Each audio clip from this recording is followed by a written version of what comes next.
Hey there guys, I'm Morgan Radford and it's time to get healthy.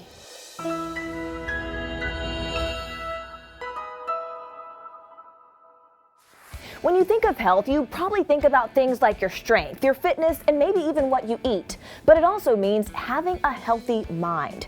Did you know it's completely normal to feel sad or to feel nervous? Sometimes I do.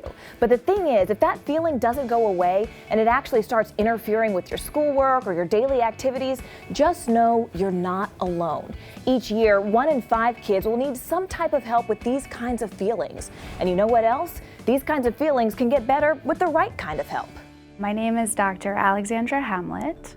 I am a psychologist at the Child Mind Institute. I help kids with their problems, their big feelings, their thoughts, and how they interact with life. We want to treat our brains well, and mental health is really the act of doing that. Just like any physical illness, right? You can have a sneeze or a cough, and it doesn't necessarily have to mean that you're sick. And sometimes you can get a cold or the flu. It's the same thing with mental health. If you often feel overwhelmed by your schoolwork or your personal life, it could be a sign that you should talk to someone. If you find that you want to be alone a lot of the time, or you don't want to talk to your friends, or you really don't want to do things that you used to find fun, that's also another sign. They might change the way that they eat and sleep, either sleep too little, sleep too much, or maybe eat a lot or not enough, right? And these are all some markers that someone might be struggling with mental health issues. So what do you do if you're feeling this way? You find someone and you tell them. It could be your parent, it could be another kind adult, like a teacher, a coach, a neighbor, really anyone you trust. Just go up and ask for help.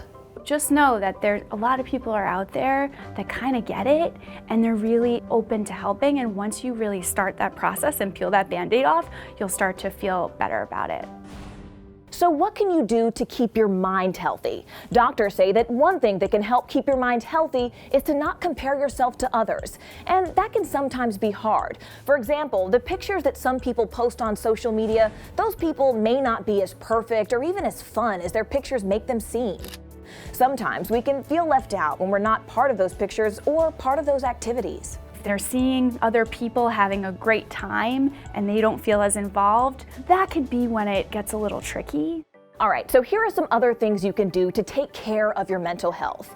Be sure to eat and sleep well, because lack of sleep and nutritious food, that can make anyone feel bad. And don't be embarrassed if you're struggling.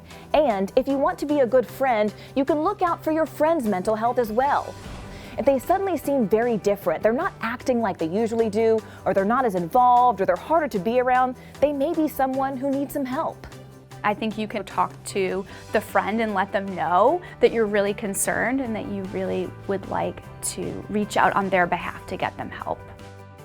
Once again, go to an adult you can trust. And just like with other illnesses, doctors can help too. Talk about your feelings with people who you care about. Bad feelings, they just keep growing inside until you let them escape by talking them out. Your mind and your body will be happy that you did.